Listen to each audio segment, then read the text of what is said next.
पण सांग काय परिस्थिती असते ते.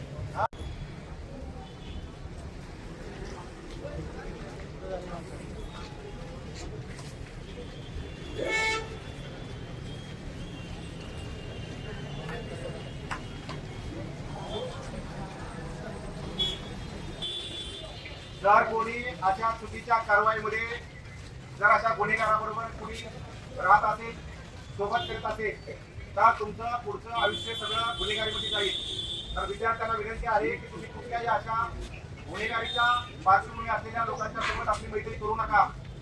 यापूर्वी देखील बीजीएस कॉलेजमध्ये आम्ही अशाच पद्धतीने लोकांना संदेश दिलेला आहे, विद्यार्थ्यांना संदेश दिलेला आहे. जर कोणी ह्या भागात चुकीच्या गोष्टी करत असेल, दादागिरी करत असेल, तर निश्चितपणे तुम्ही आम्हाला माहिती द्या.